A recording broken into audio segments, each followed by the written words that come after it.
And different people talk about getting into this initiative to raise 100 billion so that they can see to it those funds go towards to challenge the litigation and to just basically challenge the ouster of Rigathi Gachagua. And what analysts are saying about this move is that these are the early signs of agitation from a region that immensely voted for William Ruto for one reason or the other. What do you read into this as we're moving on into these days? What I can say that is a misplaced priority. Yeah.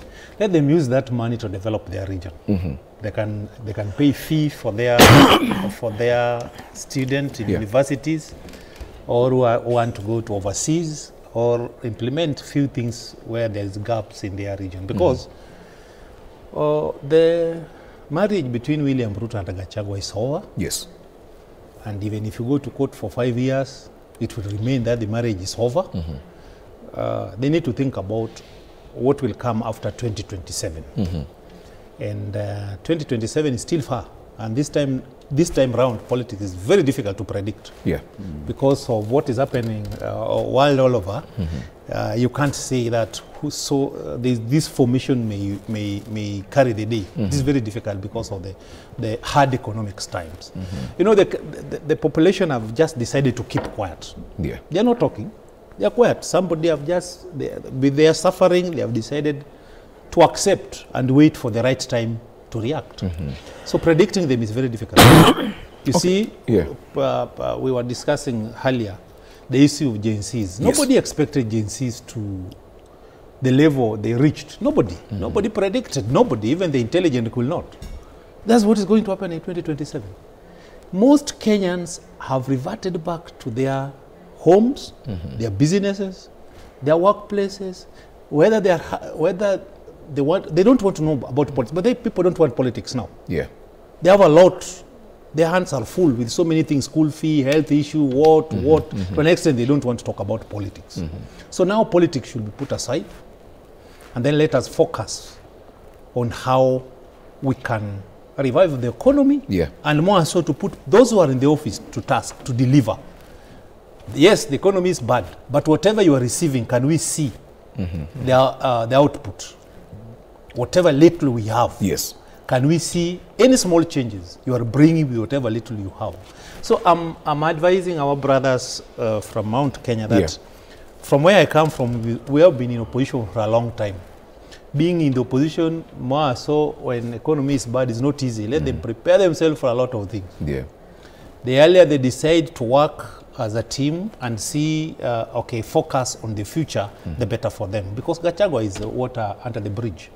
That one, imeenda. All right. I mean, Kiro, when you're looking at this conversation, people would want to argue that it's time for us to focus on development issues, but ideally politics never really fades off. It's part of our day-to-day lives, and it's argued that these are just the early signs of retaliation from the Mount Kenya region, and we're looking at people trying to raise 100 million to fight this ouster, in as much as it might not lead into something substantial in the long run, but you're just looking at these guys sending signs. And the question is, what does this mean in terms of us developing as a democracy? Because in as much as Masara says that the marriage is over and done with, we have a section of Kenyans who still feel that they're betrayed and they cannot necessarily move on past this point.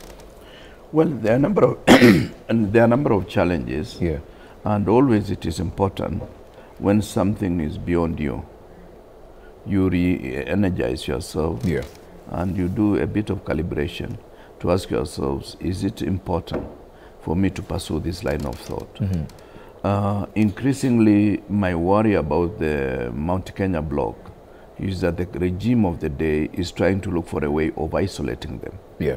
You remember in the year 2007, there was what people are calling 411. 411 in the communication industry was information that reaches you so fast. But it was coined in a way that 41 tribes against one. Yeah. And the same thing is coming to town. The way I see, and I've said it before, this regime is trying to look for reincarnation of 2007 issues of the bloc, the ODM bloc.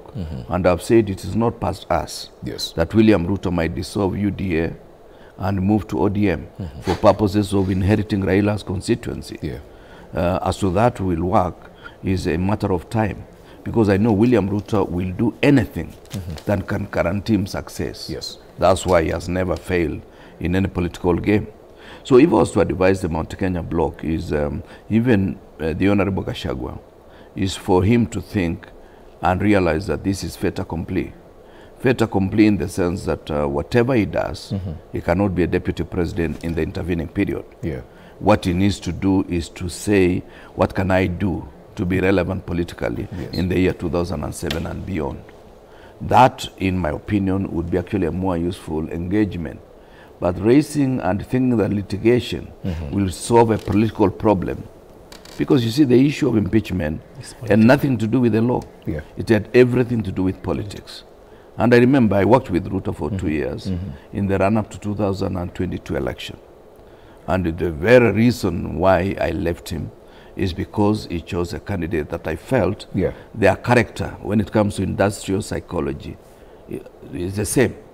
When you deal with two individuals, even many homes, including yours, Alan, and Mheshimiwa's, they survive because one of the partners must be willing to cede for purposes of harmony within the home.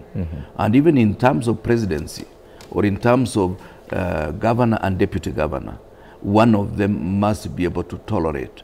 That's why of the 10 vice presidents we had in Kenya, only 3 survived smoothlessly or effortlessly. Those are the ones who worked under Kibaki. And when I say that, Mheshimiwa may not be happy about Kibaki. Remember the late Amalwa passed on in August. We got Mudi Awori and subsequently Kalonzo Musyoka. And the 3 of them worked seamlessly with their boss. But starting with Jaramogi all the way to Saitoti, they never had easy time because their boss was a bit reluctant to want to deal with a vice president who looks ambitious. So my take is that if I was to give advice, and who am I to give advice to a whole region, is that let us spend more time thinking about the dispensation beyond 2027. Okay, I mean, just before I move to Masara, you've brought in a name that, of course, is being talked about right here when you're looking at these moves that are being made by the Mount Kenya region. There's a headline here on the Standard, and it states, Kalonzo in talks with Gachagua in a bid to build strong coalition. You've been in government long enough, and just trying to look at the impact that somebody who's served under Ruto for give or take about 2 years, the intel that it might have, the financial muscle that he possesses, and now the possibility that is in talks with Kalonzo Musyoka, who's very much eyeing that seat in 2027 and staying alive to the fact, to what Masara mentioned, that you cannot predict what's going to happen. Is that conversation of a likely possibility of a one-term president coming in light? I also want to concur with him that politics, 3 years is a long period. And anything can happen. That we may find that there's another Trump in town. Who knew that Trump will win against the Democrats? But he came back, being the 45th president and the 47th president. I would be reluctant to want to write off William Ruto as a political player. But I would want us to spend more time not thinking about Kalonzo and Rigathi in isolation. I would want a system that moves and morphs into something strong.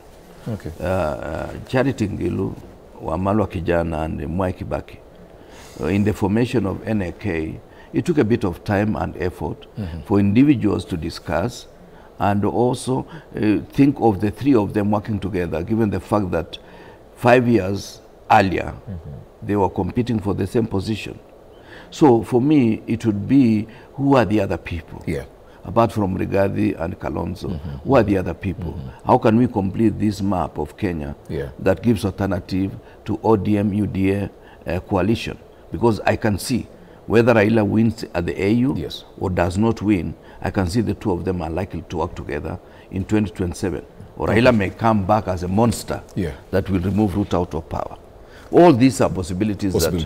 That we cannot just rule out. Masara, I want you to answer to that, because Kalonzo has been angling towards this conversation on the fact that Azimio is over and done with, there needs to be a conversation towards creating a new coalition. This will very much distort your partnership as ODM as one of the strongest party in that coalition. What do you have to say about that? Alan, can I tell you something? Yeah.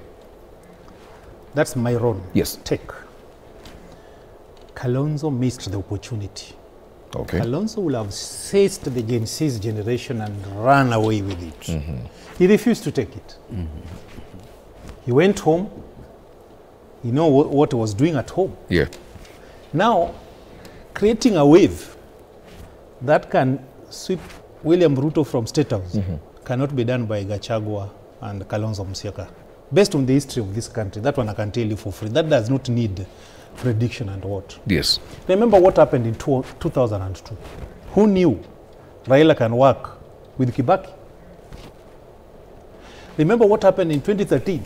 Who knew that Uhuru Kenyatta can work with William Ruto? Yeah. So, in we will start talking about what's going to happen in 2027 by around 2026. Yes. Not now. This marriage will fall along the way. What's the common denominator? Yeah. They are crying babies.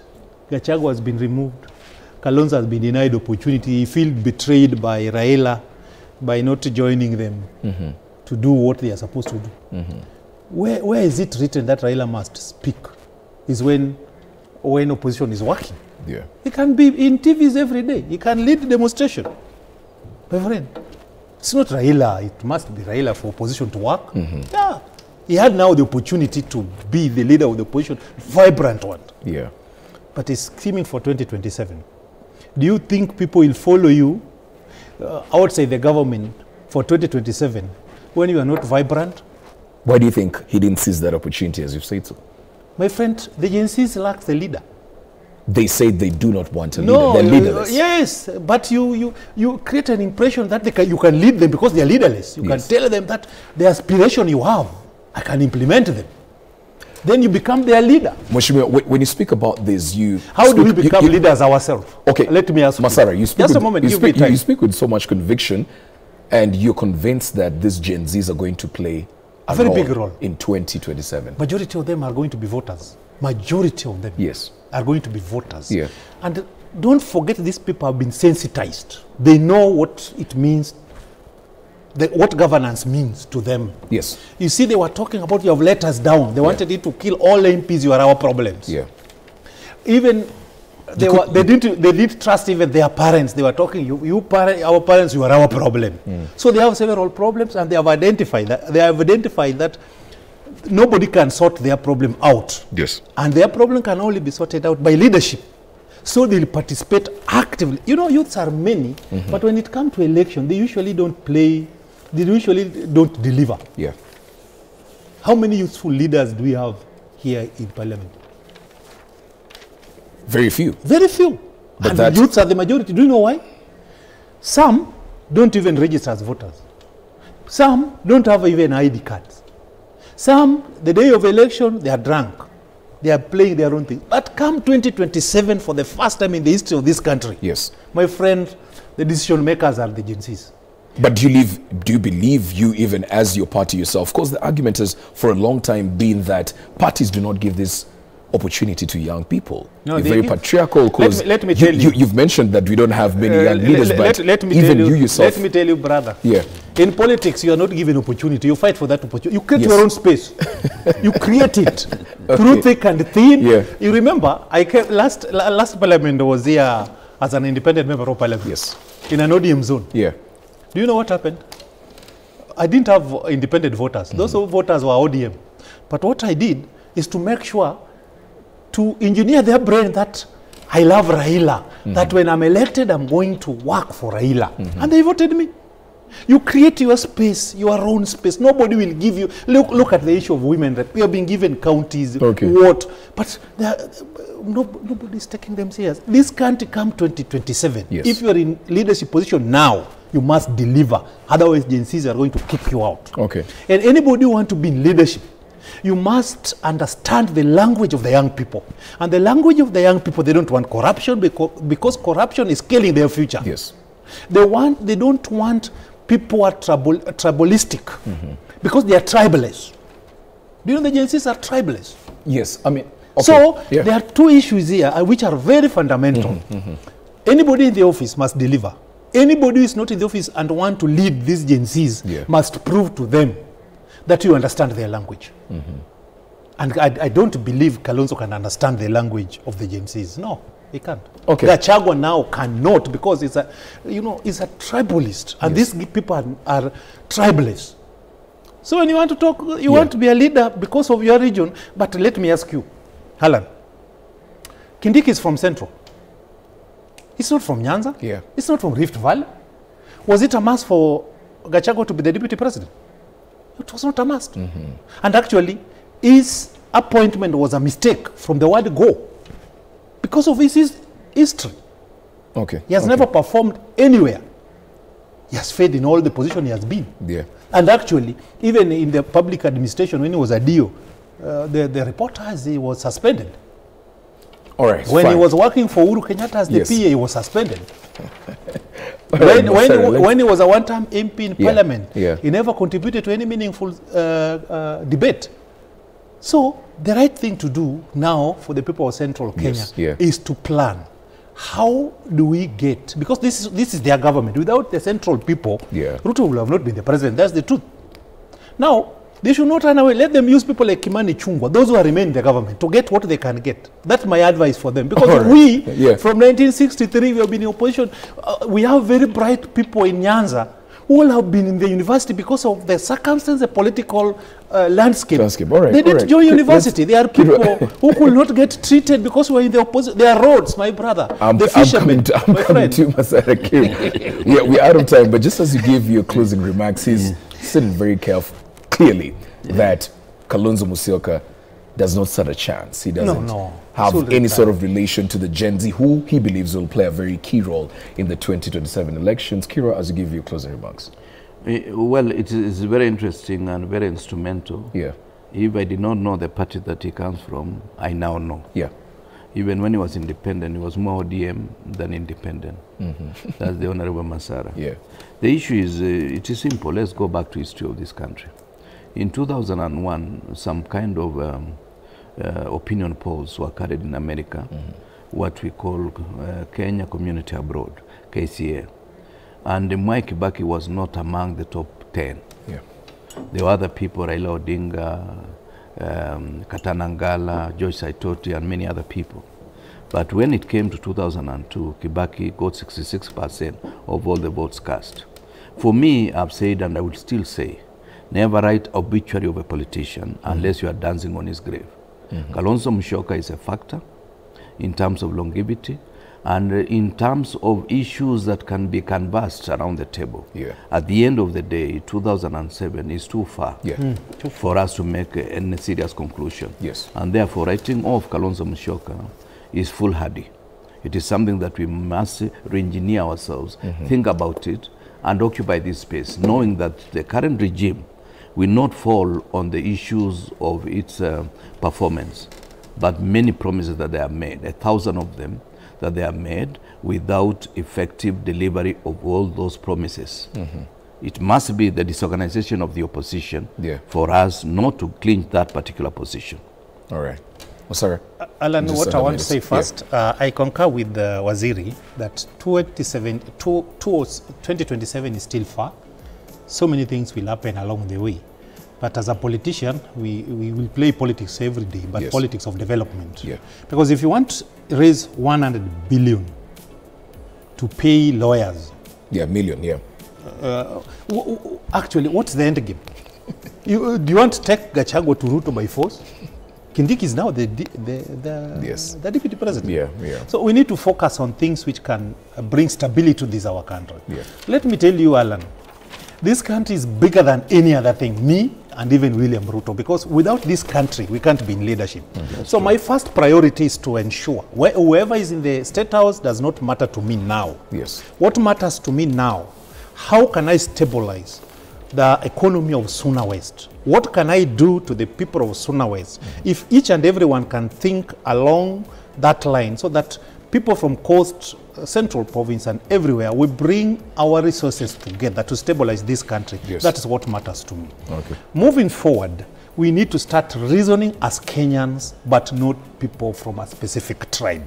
That's why I was telling you, when I'm not, as you are saying, you cannot write off Kalonzo. Yes. Me, I'm not writing off William Ruto. Okay. I mentioned to you that initially I was not bothered by what he was doing, but of late I've started studying him. Yeah. He nowadays keeps quiet, and probably like when he went, I don't know which function he went, he mentioned to Kenyans that don't believe Yes. in the propaganda against my government. Yeah. So it means he has started reasoning and wanted to talk with the people, unlike the William Ruto who used to pronounce himself in everything. Okay. All right. Including when, so what need to happen now is that we need to pray for our president. Okay. All Two, right. we need to work as a team so that we can make our country to be the best country. Perfect. Masara, we'll leave But it at, above all, we'll leave it we at need that. a World Development Fund for counties to work. Okay. You know, many died because of devolution. That is we a cannot story. Continue Yes. go as business as usual. So that's a story but for another day. something need to be done For sure. about devolution. Thank you. Well, a big thank you to my guest this morning, Honorable Dr. Peter Masara, the Member of Parliament for Suna West, as well as Kipruto Arapkira, former Minister of Agriculture. And just ending it with a highlight that is mentioned right there, that we need to be careful, and especially the government of the day, him stating very carefully that the downfall is going to be pegged on one thing, and that is the over-promising of issues that you're going to deliver on and not necessarily making them come into fruition. For those who are watching, I hope they listen. I'm Alan Owino. Thank you for making time right here on The New Dawn. I'll see you when you see me. Have a good one.